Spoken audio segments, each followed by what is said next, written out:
అనంతపురం జిల్లాలో దారుణం చోటు చేసుకుంది. డాక్టర్ నిర్లక్ష్యంతో ఓ నిండు ప్రాణం పోయింది. బుక్కరాయ సముద్రం మండలం చెదళ్లకు చెందిన రాధమ్మ 5 నెలల కడుపుతో ఉంది. గర్భంలోని బిడ్డకు సమస్య తలెత్తడంతో డాక్టర్ వెంకటరమణ నాయక్ ఆపరేషన్ చేశారు. ఆపరేషన్ చేసిన కాసేపటికే అధిక రక్తస్రావం జరిగి రాధమ్మ ప్రాణాలు కోల్పోయింది. దీంతో వైద్యుడి నిర్లక్ష్యంతో రాధమ్మ చనిపోయిందంటూ కుటుంబ సభ్యులు, బంధువులు ఆసుపత్రి ముందు ఆందోళనకు దిగారు. దీనిపై మరింత సమాచారం మా కరెస్పాండెంట్ ఆర్కే సూర్య లైవ్ లో అందిస్తారు.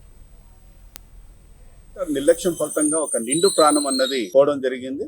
యాక్చువల్ గా గర్భిణీ స్త్రీకి ఎవరైతే గైనకాలజిస్ట్ ఆపరేషన్ చేయాలో ఒక సర్జన్ చేయడంతోనే ఈ దుర్ఘటన జరిగినట్టు మనకు తెలుస్తోంది.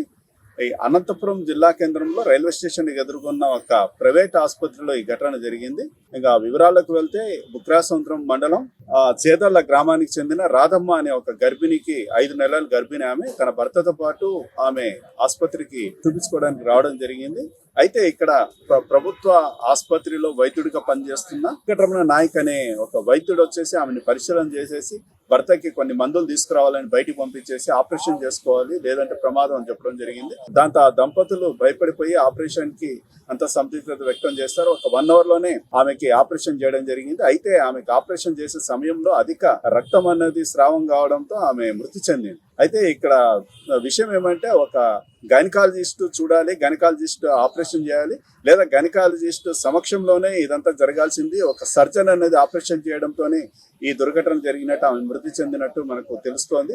వెంటనే రోగి భర్త వాళ్ళ బంధువులకి తెలియజేయడంతో వాళ్ళందరూ కూడా ఆసుపత్రికి చేరుకోవడం జరిగింది. వైద్యంతో గొడవ పడ్డారు. ఈ విషయం డిఎంఎన్ఎస్ఓ అధికారులకు తెలియడంతో వాళ్ళు కూడా ఇక్కడికి చేరుకొనేసి డిప్యూటీ డిఎంఎన్ఎస్ఓ అనుపమ కూడా ఆ వైద్యుడి పైన వెంకటరమణ నాయక్ వైద్యుని పైన కూడా ఆగ్రహం వ్యక్తం చేశారు. ఒక గైనకాలజిస్ట్ ఆపరేషన్ చేయాల్సింది పోయేసి మీరెలా ఆపరేషన్ చేస్తారని ఆమె కూడా నిలదీయడం జరిగింది. అయితే ఒక వైద్యుడు నిర్లక్ష్యంతోనే ప్రాణాలు కోల్పోవడంతో ఆమెకి ఆల్రెడీ ఒక 2 ఆడపిల్లలు కూడా ఉన్నారు. వాళ్ళు అనాథలు అయిపోయినారు. ఆ ఇంటికి ఒక మహిళ, ఒక తల్లి లేకుండా పోయిందన్నట్టు బంధువులు కూడా ఆవేదన వ్యక్తం చేస్తున్నారు. ఇది ఇక్కడే కాదు, రాష్ట్ర వ్యాప్తంగా కూడా కాసులకు కక్కుర్తి పడి వాళ్ళ దగ్గర సరైన నైపుణ్యత లేకపోయినా అని డబ్బు కోసమే ఇదంతా తతంగం జరుగుతోంది అన్నట్టు మనకు ఈ మధ్య మనం చాలా చూస్తున్నాం కూడా. అనంతపురం జిల్లాలో ఈ విధంగా జరగడంతో చాలా ఉద్రిక్తత అన్నది వాళ్ళ బంధువులు వ్యక్తం చేస్తున్నారు.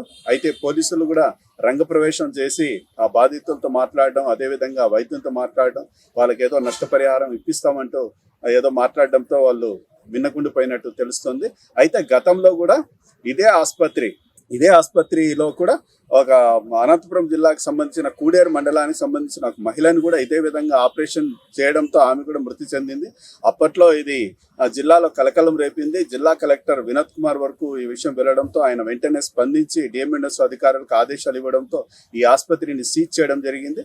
అయితే గతంలో ఇదే ఆసుపత్రి